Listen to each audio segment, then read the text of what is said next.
Good evening, everyone. How are you feeling tonight? Thanks so much for coming to tonight's event. I'm honored, I'm truly delighted to introduce the amazing Amy Riello, who is going to be our speaker tonight. We met back in 2014 at a Mediterranean holiday event. She was our guest of honor, and since then she's been my role model. And I'm really happy that she took the time to be with us tonight.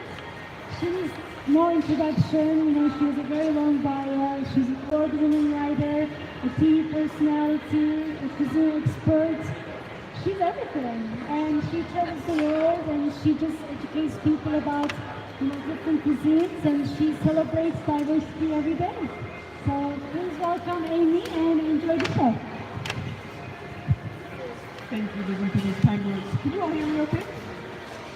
Yes. Is that voice okay? Maybe So. I think it might need to be a little bit higher. Okay. Is that better? Yes. Better without? No. With the mic. With the mic. Meet the mic. Thank you for having me, and thank you for the generous words. I really appreciate it. It means a lot coming from you. I'm always inspired by Edison because she does so many different things, and the opening of this place I think is amazing. I love Turkey. My family's originally from southern Italy. We'll talk about it a little bit in the presentation.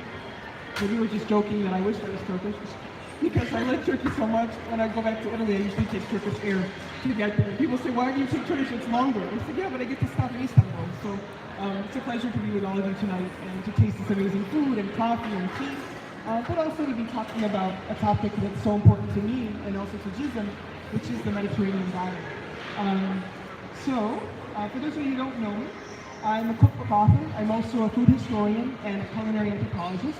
I specialize in the Mediterranean diet and really the Mediterranean lifestyle because I like to be able to talk about everything that brings the countries of the Mediterranean together. And by talking about the Mediterranean lifestyle, I can do that. Sometimes when people talk about the Mediterranean diet, they get hung up with like one island or one specific place that their family's from, one city. But I'd like to talk about the whole Mediterranean because there are a lot of commonalities among them, among the different countries, among the different places and cultures. And so that's kind of what we're going to talk a little bit about tonight. These are all of my handles if anybody's on social media, if you want more information. I usually post information daily. I have thousands of videos on YouTube, Twitter, Facebook, the word, whatever. And I have a group on Facebook called the Mediterranean Diet Resolution. So this is a group that I co-manage with a local doctor here, Dr. Sam Pappas. So if anybody wants specific Mediterranean diet advice, they can go to that group and get it. But today what I hope to do with this presentation is to define the Mediterranean diet. We'll talk a little bit about how the Mediterranean diet can be used to transform illness. We're going to talk about some historical and cultural facts with the diet. We're going to talk about ingredients and portion sizes, and then some very practical things like grocery shopping, recipes, and meal plans, which, a lot of speakers don't like to talk about because it's so basic and it sounds like you're just talking about something that's really easy. But I like to talk about it because it's what gets left out of a lot of conversations, and it's what people have a problem doing in their daily life. So I talk about it. If you already know, ignore it. If you want to add anything into the conversation, feel free. So when we talk about the Mediterranean diet, a lot of what we're talking about today is this pyramid. And the pyramid was created by Old Ways in the 1970s. So Old Ways worked together with the Harvard School of Public Health and the World Health Organization in order to come up with this pyramid that talks about similarities between the Mediterranean countries and what they do that makes them healthy.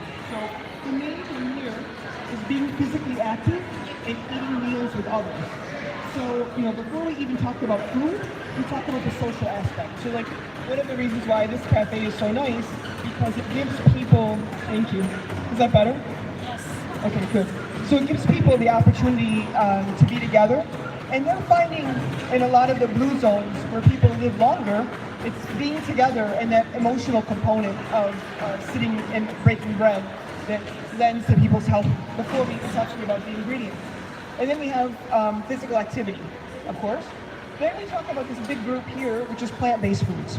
So according to the Mediterranean lifestyle, the majority of what we should be eating is plant-based. So whether it's fruits and vegetables, beans, legumes, nuts, grains, all of these things in that category. And then we have fish and seafood. So according to the Mediterranean diet, we should be eating those 2 to 3 times a week. Then we have poultry, dairy, cheese, and yogurt, which is the next one. And people should be having like at least a few servings a week of those. And then meats and sweets are way up here because those are the things we should be eating the least of. So like traditionally in most countries, people in the Mediterranean especially, people were eating those less, either on a day of rest or on a holiday, but not on a daily basis. So unfortunately, diet is the #1 killer of people in the United States. So when you think about it, and you think about how much we have at our fingertips, like in terms of wealth and produce and land, to have this statistic is really glaring. But it's important to know about when we think about the lifestyle and have to do a little bit of extra work to have a healthy lifestyle. This is one of the reasons why. So this is, again, the pyramid. This is the way it is now, and this is the way it was back in 1993. So you can see how it changed. In 1993, they didn't mention being physically active or doing activities together or exercise. They immediately talked about breads and grains down at the bottom. And they put fruits and vegetables here, then they put beans and legumes. So it's a little bit more inclusive now because we have that most important part being the social activity. And then we talk about food up here. So this is a presentation that I gave at Library of Congress. So if you miss anything today and you can't hear me properly, if you go to the Library of Congress website and just Google my name, there's a whole bunch of podcasts that come up, but this will be one of them. And it has like all the notes along the side. How I got started was in the late 80s, early 90s, when I first went to the 90s, when I went to Italy to visit my extended family in the South, I found that everybody there had a twin. So like everyone who was here had someone in Italy who looked just like them, dressed just like them, but they were different because they grew over there. But the only difference between us was everybody here had heart disease, diabetes, people were dying of cancer, all kinds of things, and everybody over there was healthy and living to be like 100. So, we had the same genes. So I said to myself, okay, it's not just our genes. We can do something about it. They're doing the right thing. What can we do to emulate them? Because they had a harder lifestyle than us. They might not have had as many comforts, but they were living much longer and they didn't have the illness. So that kind of planted the seed in my head to make me want to understand why, and then be able to bring that forward, to Americans and incorporate that in my cookbooks and things like that. So my mom came home from the doctor once when I was young. I was the cook for the family, so she had to work, so I cooked for everybody, and I had to put a meal on the table. It had to taste good, and it had to be with whatever ingredients she left me. It was like Chopped, except it was at home, and it was every day. And then that's what I did. And then one day she came home with this little prescription pad, and it said that she had diabetes, and it said in that little thing, all the foods that she could no longer eat. And I was like, oh my God, those are the foods that we're eating like every day. What am I gonna cook for my mother and my family? And I didn't know what to do. I was only a teenager. So for like 3 days, I mourned because I said, okay, these are all of our favorite foods, and they're all on this list. So I said, okay, Mom, I'm gonna make a list about what you can eat and what we like from what you can eat, and I'm gonna start planning from there. So I still do that, 30 years later. I figure if I can do it as a teenager, people as adults, can do it nowadays. It's not that hard. And this is the town that we're from in Italy. It's called Crotone. It's in Calabria, on the Ionian Sea. And this is where Pythagoras lived for many years. It was a Greek colony. So then I also dabble now in culinary medicine. So culinary medicine is kind of the notion of the science of nutrition along with the culinary arts fused together. And the idea is that each food heals you. In the Turkish culture and in a lot of the traditional cultures around the world, everybody knows, if you have respiratory problems, so you have thyme. If you have this going on, so you eat maybe more apples, or upset stomach, mint. And these were kind of like what we grew up with, the grandmothers talked about, or in English they call them old wives' tales. People weren't really giving them a lot of attention. But nowadays, in science, they're proving a lot of these things to be true. And a lot of them are the old things that, you might remember hearing in dialect or old timers talking about that you passed it over, but now the science is proving it. So it's a really good thing to become involved in. Vegetables, of course, fruits and vegetables should be the majority of our diet, what we're eating in our every meal. So I like to tell people about, where they can get the most bang for their buck in terms of what they're eating. So if you're looking at vegetables, the cruciferous vegetables like cabbage, Brussels sprouts, cauliflower, broccoli, they have a lot of indoles, these little chemicals called indoles and isothiocyanates. These compounds are what are known for fighting cancer.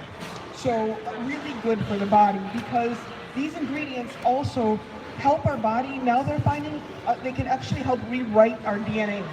Broccoli especially, very, very high in these compounds. So very good against breast cancer, colon cancer, and just helping to protect the body. Luckily, this is also the season for all of these things.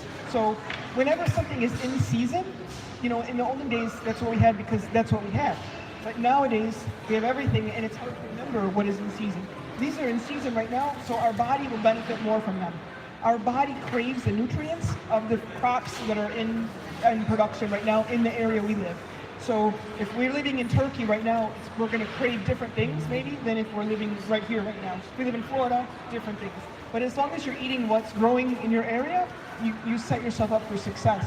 And also dried fruits. So fruits are all very good, obviously, for our body, but dried fruits especially, the ones that don't have a lot of sugar or chemicals added, are good because they are compounded in the nutrients. So as they dry, the nutrient quotient increases. Things like figs and dates, that we take for granted, are really, really invaluable in terms of helping with heart disease, diabetes, and a lot of other skin ailments that are around. And also grains. So, grains get a really bad rap nowadays. Some people have gluten intolerances or sensitivities or things like that, so they're shying away from grains. But whole grains are really good for us, and they're cheap and they're filling. They have a lot of fiber. They did a study at Cleveland Clinic where they found they took 2,000 people. They gave them 3¼ ounces of high fiber foods a day, which is not a lot at all. It's basically a serving. And it found that it reduced their risk of colorectal cancer by 20%. And that's just one of the things. But fiber is also great for helping us to build muscle and lose weight because it fills us up faster, gives us a little bit more fuel. People with diabetes especially need to eat more fiber, more high fiber foods. So, barley and kamut and spelt, quinoa, all of these kinds of things, oats, the good quality oats, are good varieties of the whole grains that we should be eating. As those of you who, I can tell, I know some of you are from Turkey, some of you are from Central Asia, some of you are from the Arabian Peninsula. I don't have to tell you about grains and how important they are in the Mediterranean culture, but I do talk about this when I do topics for largely American or Northern European audiences, because it's hard for people to understand how important these commodities were back in the time that wheat really was worth its weight in gold. Wheat was a commodity. People couldn't afford wheat, and then even if they could afford the wheat, they couldn't afford the taxes on the milling of the wheat. So wheat became very expensive, so people couldn't eat that much of it. So daily bread was a really big thing, whereas nowadays, because of the way we produce wheat, it's the cheapest thing we have. It's the filler food, it's something that goes in everything, and that's kind of what got us into trouble. It's not a problem with the wheat or the grains per se, but a problem of the way that we're processing it. One of the things that gives me a lot of inspiration is nowadays people are bringing back a lot of the heirloom grains. So I lead culinary tours to Greece, to Turkey, to Morocco, and to Italy. And one of the places that I go to in Italy is called Abruzzo. And this is a region a few hours east of Rome, where it's like the breadbasket of Italy. Traditionally, they got the wheat from there. They made the pasta. The Di Cecco pasta factory is in that area. All the pasta's over there. And nowadays, though, the people, there's like this resurgence of popularity of the natural grains. So they're bringing back the farro, the ancient grain which now is available here, and many other kinds that have kind of gone distinct, but that are really good for us. One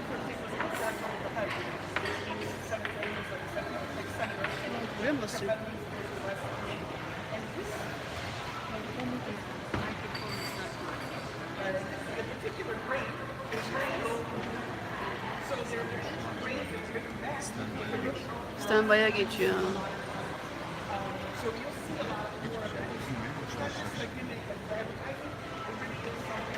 Buraya mı basmak lazım arada sırada? Kaybolunca mı?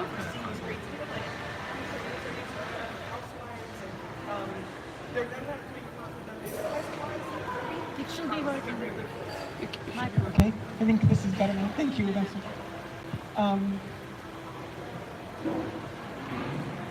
Okay, so beans and legumes, of course, they don't get the praise that they deserve in the culinary world. They're wonderful because they're blank canvases for cooks. We can do anything with these. and some of you might have a favorite like bean or legume recipe for childhood, but also, because of the fiber content, because of the protein content, and also being low in fat, they're good. And people, you have to remember to get a serving a day. So like, I think one of the first things that happens when people come to the United States is they forget about their bean recipes. They just they go by the wayside, but they're an important one to really keep. Like half a cup serving a day is really good for the beans.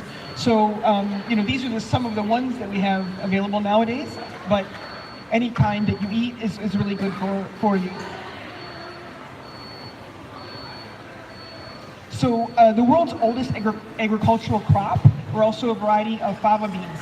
So they date back like about 11,000 years. The ones that the Egyptian called the ful madamas. These are very, very old group. And also they're bringing back now a lot of the heirloom beans and a lot of the heirloom legumes, because if you just put chickpeas on the table, it doesn't really impress a lot of people. But if you bring back this certain chickpea and you're like, oh, this comes from this area and it's protected because of this and it's special, it helps kind of to romanticize it a little bit and make people, want to eat them. I have a recipe card back there you can all have when you leave. It's from my book. It's a recipe for spiced chickpeas. It's a really good Venetian recipe that they got from trade in the Middle Ages. It's a fun little, just easy, delicious little recipe. And then nuts and seeds. Nuts and seeds are also really good because of all of the healthful fats that are in them and the different things in terms of curbing your appetite. So a couple weeks ago, I was in Georgetown for this Italian awards ceremony called Premio Eccellenza Italiana. And in these awards, they give people different awards for doing things between Italy and the United States. There was a personal trainer who came, one of these celebrity trainers, has 300 million followers, and he's transformed hundreds of people's lives. And he just wrote a book all about almonds. And his main thing that he tells people to do in addition to their workout is eating a handful of almonds every day. But I can't say enough how much good quality walnuts and almonds and pistachios can do for us. And also the seeds. So like sesame seeds, flax seeds, really great things to add for the body because of the omega-3s that they add in. So some of them have 6s and 9s, all the good fats that our body needs. Our brain really needs them, and also they help our immune system quite a bit. And then seafood. So seafood's really important. In the United States and sometimes in some European countries, seafood gets a bad rap because seafood is what sometimes people eat when they can't have meat, or it's what they would eat on Fridays during Lent when they were fasting. So they don't really want to think about seafood too much, but it really is such a prized food in terms of our nutrition. So they found that if you added just one additional serving of fish to your diet per week, you'll reduce your risk of heart disease by 49%. So say like you don't eat any fish, you just say I'm going to have one portion of fish a week, 49% you reduce your risk of heart disease.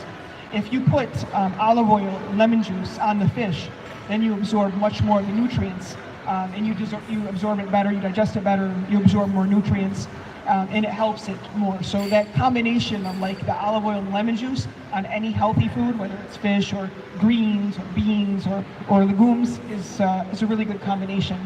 So they also did a study with women, and they felt that the people who didn't eat the seafood as much had 50% more issues of heart disease and blood fat levels. These are some of the good options of seafood that we can get here. And I recommend for everybody, a lot of people ask me, how do I know which fish is good, which is farmed, which is raised, which you get from which coast, and it changes like every day. And my father's a fisherman, so I usually have him go through my cookbooks when they're editing and make sure that like everything's okay. But sometimes still, in the 9 months it takes for the book to come to print, it will change. So I recommend for everybody on your iPhone, there's an app by the Monterey Bay Aquarium in California. They have the Monterey Bay Seafood Watch.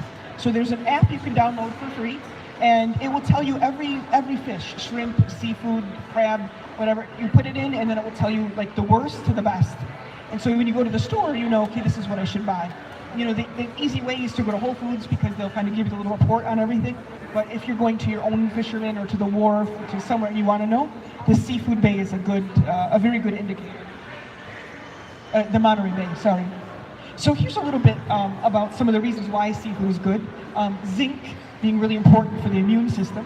So like now, coming into cold season, everybody's just started getting the colds and the flus. seafood's good for the zinc in it for that. Potassium is for the heart health, and the selenium for cancer. So also iodine, which is good for the thyroid function. It has vitamin A, that's good for vision and for organs. Vitamin D for the bone health and for nutrient absorption, and also for disease prevention. So these are some of the illnesses that they found that good quality seafood can help with. Alzheimer's disease, dementia, ADHD, keeping the skin and hair nourished, mood and depression, so and also protecting vision.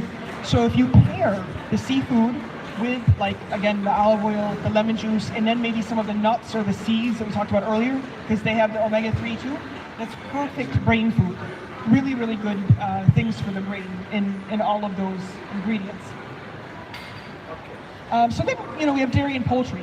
So again, dairy and poultry sometimes get a bad rap because people are concerned about the fat content in it, or people just say, I'm cutting out all dairy, or if you don't have to and you can eat it, it's a really good source of protein and a really good source of vitamins and healthy fats in all of them. So I do recommend them, and there's more and more research every day. Eggs, of course, are a great source of protein and really easy to prepare. Yogurt, we all know about yogurt, and we know about the inulin the probiotics in the yogurt. That's one of the things everybody likes about yogurt is the probiotics, which are very good. But also, there's something called inulin in yogurt, which looks like insulin without the S. And what that is it's something, a substance that helps the body to digest, to keep even blood sugar levels. So very good for people with diabetes, very good for people who are going to go a long time between meals, you're fasting. Yogurt is a good thing to have before or after because it helps with the blood sugar. Cottage cheese, cow, sheep, and goat's milk yogurt. So a lot of people that can't have dairy, I recommend for them trying sheep or trying goat dairy, because goat dairy is really, really good, very easily digested by the body. It also helps with muscle recovery. So if you work out a lot or do anything, the proteins in the goat milk especially is really good for muscle recovery. Of course, goat cheeses and aged cheeses, mozzarella, and the poultry are really good for us. And then, of course, we have baked goods. So, again, people are scared of baked goods and thinking if they want to eat healthy, they can't have baked goods. But, healthy baked goods are a good part of life. And also the idea of baking and the idea of actually making things from scratch is a little bit of a workout in and of itself. It's a good psychological activity because you can relax and really enjoy the process. And it's good to make it to see, especially I like to bake with kids, to show them that 3 or 4 ingredients, you end up with something delicious. I mean, smeat, it has no ingredients in it, but it's really good. If you go to the grocery store and you try to buy something with sesame seeds on it, it's going to have about 75 ingredients in it, and most of them are not going to be good for you. So to be able to make something yourself and eat it is really nice. I kind of, encourage people to add things in for nutrition, so you can add in the nuts, the seeds, whatever you want to have in your own baked goods. You can use some of these new flours, like the quinoa flour, like the farro flour, the spelt, barley, that are really good additions. And then instead of sugar, honey is a good sweetener, but also agave nectar. So are you all familiar with agave nectar? Some? So agave comes from the cactus. It's the same cactus that tequila comes from, but they get the sweetener. And the sweetener's nice because you can use a little bit less of it than sugar, but it will give you the same sweetness, and it also doesn't cause the blood sugar level to spike. So if you have diabetes and you eat normal sugar, your blood sugar will normally go way up. If you eat agave nectar, it just stays even. So that's a good thing. And there are different kinds of agave on the market. You can use whatever you like. You can play around with them. Because I do a lot of work with the diabetes magazines and the diabetes organizations, so I sometimes test them out. The one that I found that works the best, that's kind of a nice swap out for sugar, is the light agave. So if you ever see them in the store, that's one you could try out and see how you like it. And then we have olive oil. So one of my favorite topics. My next book is going to be on olive oil. I could talk years on olive oil. And please have a seat. So olive oil was first used about 8,000 years ago. It's from originally the Near East.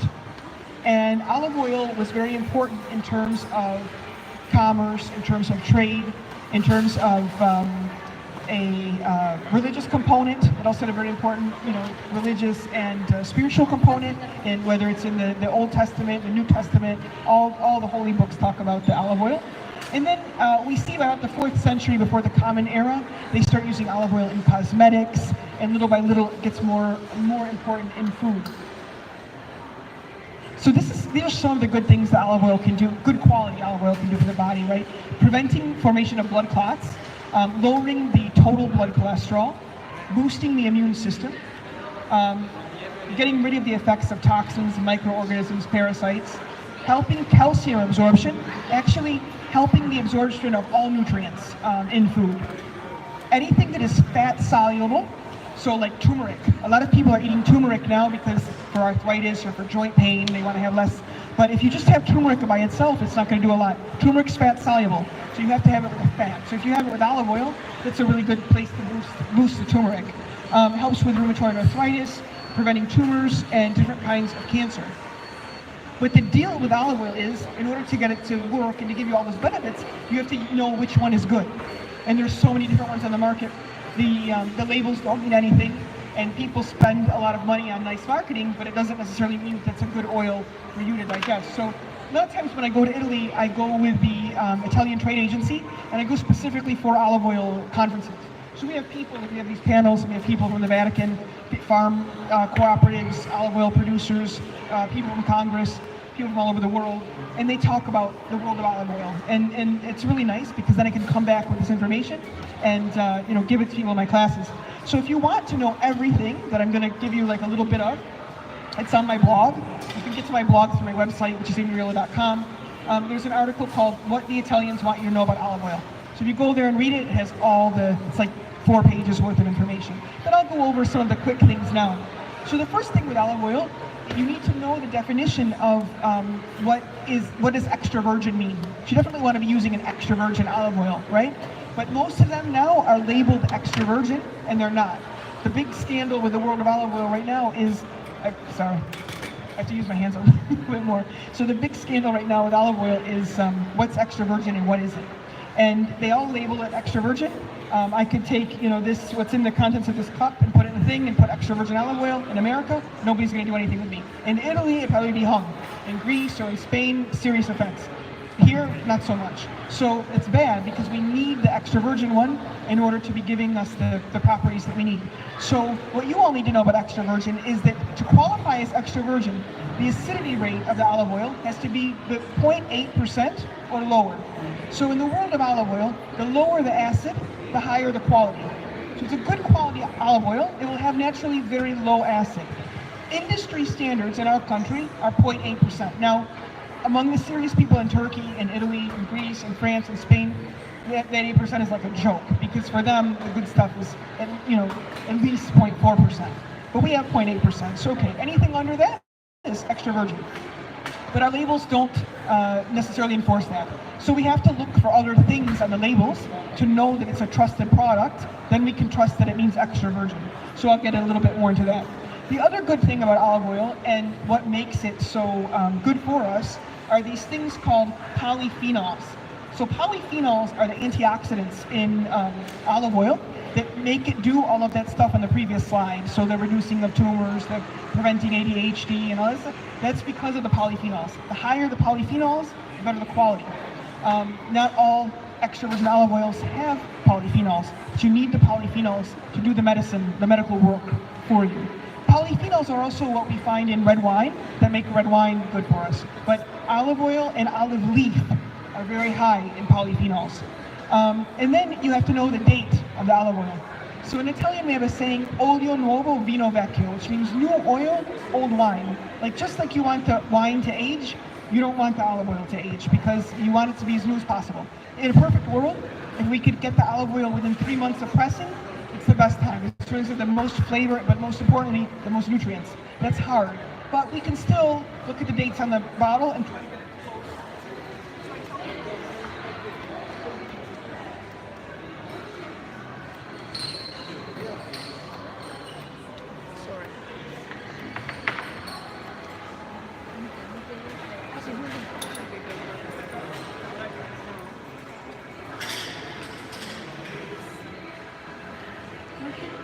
Oh, there's the light. I think that's better. Okay. So I tell people if I could kind of, make one lasting impression, it's the idea with olive oil of you don't want to ask how long is it good. Like in terms of cooking, it could be a year, 2 years before it goes rancid. That's okay. You could still use it, but it's not going to give you the medicinal effect that you want if it's old. So you want to try to think about olive oil as like getting the most that you can out of it. So that's the dates. The other thing is the labels. So again, if extra virgin isn't enforced in our country, how do we know if it's really extra virgin? So the one thing that you can do is look at the label and see if it comes from another country, like Greece, France, Spain, Italy. Does it have the mark from that country? Does it have a PDO from Greece? Does it have a DOP from Italy? If it has any of those quality markers, then you know it's really extra virgin and it's good. California now goes under the North America Olive Oil Council. So you can look for that. You can look for the organic thing on the California olive oil, and then you'll know that that's a good. You can trust the extra virgin. But if it doesn't have any like government official stamps from the EU or from California or from this North America thing, it's not extra virgin probably. And that's where people make all of their money. So the other thing I want to teach you about is how to taste. So when you taste olive oil, because in the future of food, health aside, the next thing for chefs is going to be they're going to be pairing olive oils with each course, just like they pair wine. And there are 880 different known cultivars of olives in the world today. So all olives are born green, just like bananas are born green, and they die black, just like bananas. So think of olive like a banana. It's not like some olives are green, some are black. The reason we eat some green and some black is because some taste better green and some taste better black, some taste good brown. But they're all the same olive. But there are 880 different varieties. So each country, each place has its own variety that they call cultivar. And these all have different flavors, and they all have different natural levels of polyphenols. So some cultivars are naturally really high full of polyphenols. Like one of my favorite is the Nocellara from Sicily. The Nocellara has like 900 polyphenols. It's like the max of its thing. It's when you taste it, it burns going down your throat because the polyphenols are so potent. Other ones, maybe a little bit less. But you can taste the individual cultivars, and then you can think, okay, tonight I'm just making plain fish. Which one of these olive oils would be good on my plain fish that will give it some flavor, that will make it taste good? Or, tonight I'm making imam bialdi, so that has a lot of flavor in it. What'll go well with the imam bialdi and all the spices and the pine nuts and the things that are in the imam bialdi? That's what they'll be doing in the future. So it's fun to play around with those cultivars, to see the ones that you like, and then see the ones that pair with the food, and see which ones have naturally higher cultivars, so polyphenols. So in America right now, we can get a lot of Kalamata olive oil, even like at Trader Joe's, you can get a pretty good Kalamata one. Kalamatas and Koroniki from Greece are usually naturally pretty high in polyphenols, so that's good. But you can tell when you taste it. So I'm going to give you a little example.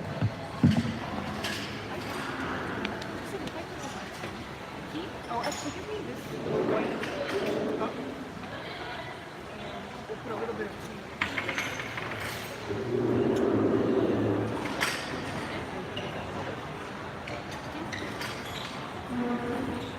So we'll pretend. December 11th, I'm going to be at Kimi Obo and we're going to do the tasting. I need one more. So the first thing you want to do when you taste the olive oil is you have to warm it up. So if we were a professional right now, we'd use a cobalt blue colored cup, a very beautiful blue cup, because you don't want your eye to be discriminated by the color.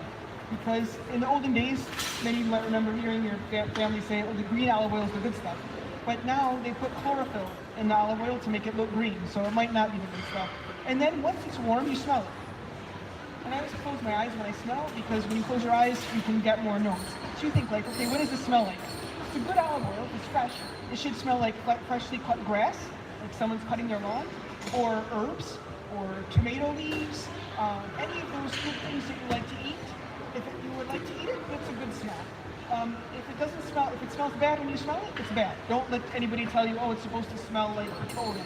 No, it's not. If it's a bad smell, don't eat it. And then you taste it. So you do this, especially if you taste it. You have to slurp it. Thank you. Like this. So when you do that, all of it sprays down to your taste buds. Just just like this. And then in about 30 seconds, it's good olive oil. You should start to cough, sneeze, choke a little bit. It'll burn. If you do this and there's no burn in the olive oil, it means that it's not a good olive oil. There's no polyphenols in it. It might be an okay fat, it might be extra virgin, but there's no polyphenols. Polyphenols make a burn. And when they tell people this, they look at me, they laugh. But when they try it in a couple seconds, you'll all see the laugh in the cough. This is a very important thing. This cures everything. The more the burn, the higher the polyphenols. So it's like a layman's term for testing the olive oil. But then also you can test it and see the different flavors it has and what it would pair with. So on my YouTube channel, I have one of the olive oil tastings I did at the Ronald Reagan Building for Mediterranean Diet Month. We did a panel discussion on the Mediterranean diet, and we did the olive oil tasting. It's on that one. We talked about the cultivars, we talked a little about how to pair, and like I said, all that information is on the blog, on the YouTube channel, so you can find a lot more. And then citrus juice. Citrus juice, we take it for granted, but it's the perfect thing to pair with olive oil because when you add these flavors and these nutrients to what olive oil has, it compounds them. So when people were making salad dressing, they knew what they were doing. It just worked out perfectly. High in flavor. The citrus is usually antibacterial, antimicrobial, so it's very good for the body. And lemon juice and lime juice stabilize the pH in our body. Your body rate, acidity rate should be neutral. If it's too acidic, whenever our body's too acidic, it's inflamed. And whenever it's inflamed, we usually get sick. Inflammation is like at the base of all illness. So if we can keep our body in a more alkalized state, is better.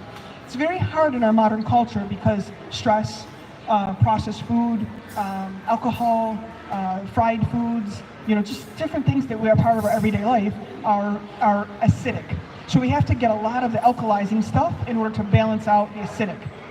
And the easiest no-brainer for alkalis to remember is citrus juice. So like the lemon in the water is a good thing to always have all the time, or apple cider vinegar in water. Even though orange and lemon and lime taste like acid, they're actually alkalizing for our body. So they're a very good, easy thing to do. And then other than that, green foods. All the green foods and all of the brown, like brown rice, brown whole grains, things like that, these are all alkalizing. So they all help to neutralize the body. So maybe in our grandparents' time, they didn't need to eat so much green and brown because their diet was pretty good. They didn't have the kind of modern stress that we have nowadays, and they had better social structures. But now we really have to pile it on in order to make up for the modern lifestyle. So these are some of the illnesses that they found are improved by the Mediterranean diet. People who followed were 47% less likely to develop heart disease to begin with, reversing the symptoms and reducing those of Parkinson's and Alzheimer's, increasing longevity, reducing inflammation, reduced risk of death from heart disease and cancer, preventing cancer and tumor growth, diabetes, hypertension, ADHD, and obesity. This is a little bit more in-depth studies. These are all from my book about heart disease and some of the different studies that they had. But basically, a lot of the research that was done on the Mediterranean diet was done in Spain. And with the different studies that they were doing, they would often have control groups where they had like a low-fat group, and then they had the Mediterranean diet group. And they would a lot of times start out with people who were problematic. What would happen was, after a month or 2 months into these groups, they would see the Mediterranean diet group was doing so much better that they thought that it was inhumane to keep the other group on the low-fat diet. So they would conclude all the studies early because they couldn't not give everybody the Mediterranean diet. It's really quite impressive. Here's a little bit more about longevity. So they tracked these women, 10,000 women in their 50s for 15 years, so until they were 65. The results showed that 40% of those who followed the Mediterranean diet were living past the age of 70 without chronic disease, memory loss, physical problems, and they had fewer strokes. Also, the Mediterranean diet has contributes to a lot lower levels of inflammation. So inflammation really is at the bottom of everything. So an anti-inflammatory diet is a good way to go. Olive oil is anti-inflammatory. The greens are anti-inflammatory. A lot of the spices and the herbs that are in the Mediterranean diet are normally anti-inflammatory. So it's good for those. And then cancer. So one of the specific compounds and nutrients that you can buy at the vitamin shop now is quercetin. And this is a bioflavonoid that has anti-cancer and anti-inflammatory properties of the vegetables, all concentrated in one. So this is a big reason to eat more vegetables. And also cannellini beans in particular have a high amount of quercetin in them. Strawberries are also a great way to get more fiber and more vitamins. Like we talked about earlier, the cabbage, Brussels sprouts, cauliflower, broccoli, all those cruciferous vegetables are really good for fighting cancer. And then we have diabetes. And the green leafy vegetables are the really, really important for people with diabetes, because we find whether it's, I don't know whether it's the cause or the effect, but people with diabetes tend to have a lot less magnesium and a lot less potassium. So they may have been deficient to begin with, and that's how they got diabetes, or they may have less because they have diabetes, but it's kind of, they go together. So green leafy vegetables are really good for making the magnesium, which is really important. And a little side note for everybody, salt. This is just new research. Has been in like the last 2 months. And we always hear about how salt is so bad for us, and sodium and things like that. Well, you know, we need some sodium chloride to live. Like you can't live without some sodium. Too much becomes a problem. But nature gave us the proper ingredient, because natural sea salt has magnesium and potassium in it, plus usually many other things, but at least a lot of magnesium and potassium. And they did recently a study where they gave 2 groups of people different diets, and then they tracked the sodium. So they had one group of people which was healthy, no high blood pressure. They gave them low sodium diets and tracked them. The other group was unhealthy, overweight, had high blood pressure. They gave them a high sodium diet. Okay, so you know where this is going. Like, this group is doing worse, right? But they gave this group magnesium supplements. And at the end of the study, the unhealthy group with the high sodium diet did better than the healthy group with the low sodium diet. So the hypothesis is the magnesium coming that they gave them, the supplement, helped them to metabolize the salt better. Well, sea salt naturally has magnesium in it before it's refined. So I highly recommend natural unrefined sea salt on the food. Rock salt doesn't have any magnesium. Rock salt. Rock salt? Yeah. Like BC, Himalayan mountain. Oh, that's a good question. She asked about the Himalayan salt. If it's unrefined, if they're unrefined, they should have magnesium and potassium in them, yes. It doesn't matter which body of water, like it could be Celtic gray or Pacific red, as long as they're unrefined. And those salts from the different places usually have their own, in addition to the magnesium and potassium, they might have other things. Like some might be higher in selenium, some might be higher in another one, but they do have the base. So it's good, it's very good. Most Americans don't get enough magnesium or potassium. Oh, also these ingredients are really good for people with diabetes. Pure cinnamon helps to balance out blood sugar levels. Cilantro, very good. Basil, carrots, dark chocolate, and again the inulin in yogurt are really good for balancing out blood sugar levels. And then we have hypertension. So again, vegetables are usually really good because they have a lot of water in them, so they help the body to have a lower blood pressure. Celery is very good. Believe it or not, hypertension is the #1, according to the World Health Organization, it's the #1 health epidemic in the world. So it's important to get a grip on it, and these are some of the foods that will help with that. Pomegranates, which we have a lot of in Turkey, and paprika are also really good for lowering blood pressure. So that's a couple of good things about that. Omega-3 fatty acids in fish can help with blood pressure. And low-fat dairy, they found in people who were eating gave them about 50% reduced risk of hypertension. And then we have obesity. So I think by now you're kind of getting some of the similarities. Like every slide, no matter what illness, is like green leafy vegetables, legumes, fish, and fruits and vegetables. It's just a matter of a different combination of which one has been proven for each illness, but it's pretty much like the same formula in each area. So again, fish and seafood, vegetables and beans are really good for helping people to be able to lose weight. And this is, when I do corporate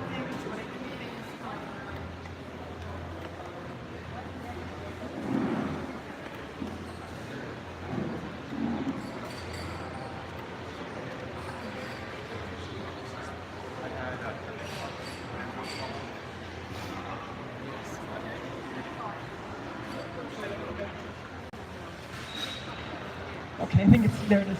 So sometimes you have to tell people about what to gain because there's a big kind of a philosophy that people who spend time on like meal planning or like eating that is frivolous, that it's not a priority. And people they say they don't have time. But I try to recommend a little bit of prevention because the more time you take doing it, the more time you have, the more productive you'll be, and it becomes really important, especially in corporate settings, to talk about this. So I tell people to kind of make a plan because things aren't so easy. We don't have a culture of eating healthy around us. We really have to kind of think about it a little bit more than normally we would. So I ask people to make a plan, to kind of think about some menus of things that they would like to eat on different days, different times, make grocery lists, and then kind of use those all week long. So you're thinking about what are you going to eat on Monday, Tuesday, Wednesday, not only for dinner, but like snacks. Some people forget about snacks. They're an important thing to have on hand. And then, to kind of space out, okay, this is some day that I'm going to have a little time in the kitchen so I can cook here. Maybe these are the days I'm going to prep the vegetables. This is the day I'm going to do the shopping. So it's not all on one day because then it becomes really hard for people to do on one day. So I kind of recommend this, like using the weekends for inspiration. So you go out to eat at a really nice restaurant, you get some things that you're kind of interesting, so then you can look up the recipes and get those ready, make a grocery list. And then on Monday and Tuesday, I say, okay, look at what you should be eating, and then look at what you like, and kind of put those together by then. Maybe on Tuesday, you're making like a meal plan for the next week. You have a grocery list on like Wednesday or Thursday. Friday, you shop. And then prep the vegetables. So I tell people, because you're supposed to be eating a lot of vegetables, if you don't need to buy them cut, use one night to that's just what you do. You don't really have to cook that night, but you're just prepping everything. And then Saturday and Sunday you can kind of use to cook and prepare things for the week. These are some tips I give for families because I know a lot of people say they don't have time in the kitchen, but then the kids are playing those little games that have the cooking games. So instead of cooking the game, you should be in the kitchen helping your family cook. These are some of the things to get them to do that. It's also, learning about ingredient and portion sizing. That's really important because if you're trying to lose weight, you're trying to be healthy, the portion size are really, really good. So this is what portions are when they're talking about nutrition. Whenever something has a nutritional analysis on it, this is the guidelines that they've used. So 1 cup is like your fist. So a cup, usually you're thinking of greens, one serving size of dandelion greens, Swiss chard, bok choy, broccoli, cauliflower, usually a cup. So it's like your fist. A teaspoon is a thumb. So olive oil, things that you're using as a garnish, that's this. Usually a handful is 1 to 2 ounces. So that's what they would recommend for almonds, things like that. Your thumb is 1 ounce. And then the palm is 3 ounces. So 3 ounces, which is just your palm, this is a serving of meat or seafood, which is hard for a lot of people to imagine. Not the whole hand, just this. It's a serving. So when you go to a restaurant, you think about the steak that they bring you or the chicken that they bring you. That's a family-sized platter that they're bringing you. It's just this. And that's all we need. But so just 3 servings of this per week of fish is really, really good. So some of the things to save money, because it's another big thing people get pushback on, is everybody says that eating healthy is too expensive and they can't afford to eat healthfully, or it's cheaper to eat cheap food. But there's some strategies. So fresh in-season produce is usually on sale. So you go to the supermarket right now, pumpkins and broccoli, butternut squash are going to be on sale. Apples, they're going to be available because they're local and they're good for you and they're what our body needs and they're pretty cheap. Buying in bulk is really good. So all the grains, all the beans and legumes can all be bought in bulk. They're all cheap. In-house brands from organic stores. So Whole Foods, the 365 brand at Whole Foods. It's a really good quality brand, but it's organic and it's readily available and it's pretty inexpensive. And then I always remind people to make double the portion that you need. So if you're cooking once, make twice so you can freeze the other half or refrigerate the other half for later. And then these are some tips to saving time. So I really highly recommend this thing of chopping the vegetables once to use for a week. So it's like a restaurant trick, right? In professional restaurants, you have your mise en place. And every time you do a recipe that's been prepped out by like a sous chef or a garde manger or somebody, at home you have to start from the beginning every time you cook. But if you went into your fridge and like you had all your celery, carrot, broccoli, everything ready to go here, your beans were already soaked and cooked, it'd be like really easy to put together your own little bowl, your own little salad, your own little soup, whatever you wanted, just with those ingredients. So I highly recommend the day you shop or the day after, prepping the vegetables and the beans and legumes. Again, the double batches, and then creating snacks that are like ready to go. So like making little Ziploc bags with like nuts and dried fruit, things like that, just ready to go. That you have those, they're really good. And then daily food organization. So for Italians, this comes naturally because we're always thinking about the next meal, but I realize a lot of people aren't, and so I came up with this. But sometimes when I do the tours and I have the group and we're talking in Italian with the organizers, and they say like, "What are you talking about? What are you talking about?" And we'll be in the middle of a 5-hour lunch, where everybody like is so full. We're talking about dinner or breakfast the next morning. Like, what do you mean? And I was like, well, you have to plan it out. But it's perfect here. So by morning at least, some should be thinking about dinner, making sure they have a snack, and things like that. Noon, at the latest, the grocery list and the things and everything for dinner. And then at night, there should be a plan for breakfast and lunch the next day. And weekends, of course, the grocery shopping and the food prep is a good time for that.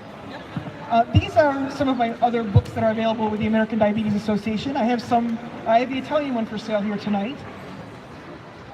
And I also have some information on my culinary tours. So right now I do tours to Morocco, Greece, and Italy, and I have pamphlets on all of those in the back if anybody's interested. And I just wanted to end with this Greek saying, metron ariston, which means moderation is best. So it's inscribed in the temple at Delphi, and I think that we should all live by that. And definitely the Mediterranean lifestyle, kind of promotes this. So this is actually a picture from Turkey. So I thank you all for your attention. If you have any questions, I would love to take them. Thank you.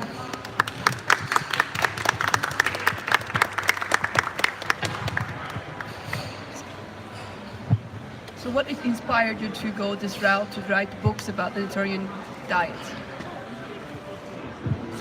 What inspired me to write the books about the Mediterranean diet was really when I went to Italy and I met my family over there, the Italian part of the family, and saw how much healthier they were than the people here. And also, my mom had diabetes when I was growing up, and so I had the idea of cooking healthy anyway, but I wanted it to taste good because everybody else had to eat it. I didn't want to cook twice. So I said, I'd like to make a book where everybody can just eat from the same book. Happens to be good for you, but you don't have to get 2 books or make 2 separate meals. And then incorporate some of these things from the research and from my family. Thank you. Thank you. Concerns? One more question there.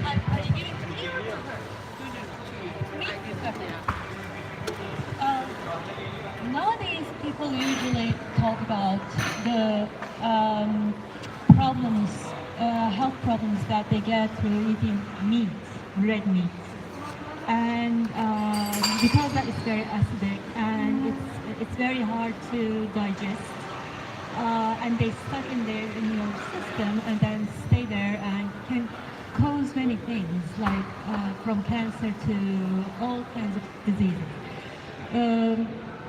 For that reason, not only for that reason, but there's a lot of people right now going vegan or vegetarian. What do you think about that? So it's a great question because in the Mediterranean diet community right now, there's a very strong push to go vegan or to go vegetarian. But myself and some of my colleagues, like Dr. Sam Pappas and some other people, really believe in this moderation is best, and not to. I think the beauty of the Mediterranean diet is that you don't have to say no to anything. Yes, sugar's bad. You're not going to eat it all day, every day, but a little bit on occasion. Same thing with the meat, a little bit on occasion. So in the olden days, whether people couldn't afford it, or we think back to our ancestors, were Bedouins. So what did the Bedouins do? They couldn't kill the animal and like eat it every day. They ate nuts, they ate dates, yogurt, cheese from the yogurt, and then when they welcomed a guest, they had meat. When it was a holiday, when somebody got married, they had meat. That's the right philosophy.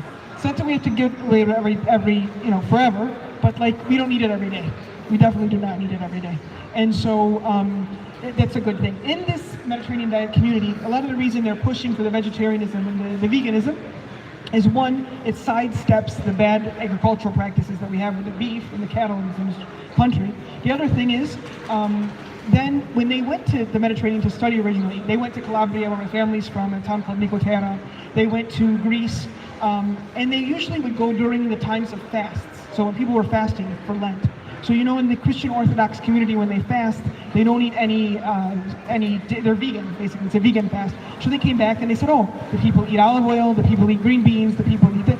Well, the people, when they're not fasting, they eat lamb and they eat other things, but they didn't see that. So they thought that that's all they were eating. So they only talked about this, and they kind of villainized the meat. So yes, meat is hard to digest. I don't really eat very much of it myself, but I would never tell anybody not to eat it, because some people need more. And a little bit is okay, just as long as it's not like the base of the diet, then they're good. And also, if we look back into the ancient times with the Mediterranean diet, some people believe that Pythagoras was the father of the Mediterranean diet, because in his secret school of intellectuals, they did philosophy, music, math, many things. And he also had a certain diet that he made people follow. He himself was vegetarian because he believed in reincarnation, and he believed that we came back as animals, so he didn't want to eat meat. But he allowed some people, like his son-in-law, who was the most famous wrestler in the Magna Grecia, named Milo, he prescribed meat for him. This is a wrestler. He was a very strong, bodybuilder. So they had different ones for different people. So I think that will be the future, hopefully, is that we'll be able to get people to have different diets within the Mediterranean diet for their own self. For example, the doctor that I collaborate with, Dr. Sam Pappas, he gives some people who are new to his practice a low-carb Mediterranean diet for the beginning, because maybe they need to lose weight, they have a lot of issues. So they do low-carb in the beginning, and then gradually they can come back to this. Okay, here's a very good question. Thank you. As we get older, we don't eat rice much. And I don't like brown rice, but I like black rice. Is it healthier than white rice? I mean, is it, yeah? Yeah. So black rice is very good for you. It's considered a wild grain. It has a lot of nutrients. And then also there's the wild rice. It's actually a grass, which is also very good for you. So sure, black rice is good. And in the Indian community, believe it or not, in India, they have special low glycemic rices, even basmati, special for people with diabetes. They're not brown, but they put them through a special process. So if you like the basmati, check from the Indian stores, because they have a good one. Any other questions? Yes.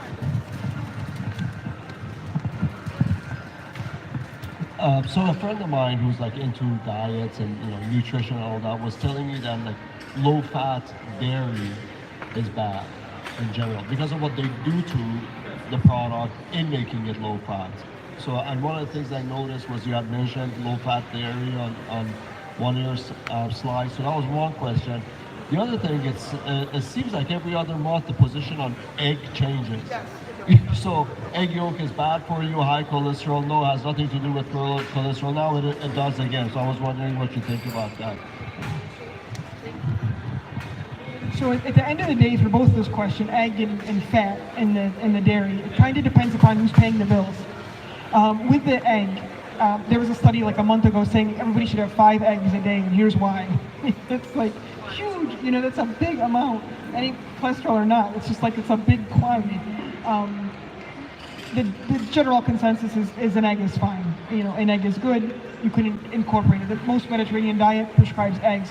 You would have more eggs than meat, for example. So you can have an egg every day if you want it. Not a problem. With the Mediterranean diet philosophy. There's also 2 categories with the low fat. So when I do the diabetes-friendly books, everything has to be very low fat in order to qualify for the American Diabetes Association standards of what they prescribe people with diabetes. I tell people if you don't have diabetes, use the full fat version in that. So sometimes when they take the fat out of ingredients, especially dairy, they add. Ah yine gidiyor. So to compensate. So a lot of people. Arada sırada gidiyor öyle. Tekrar basacaksın. Gelir birazdan.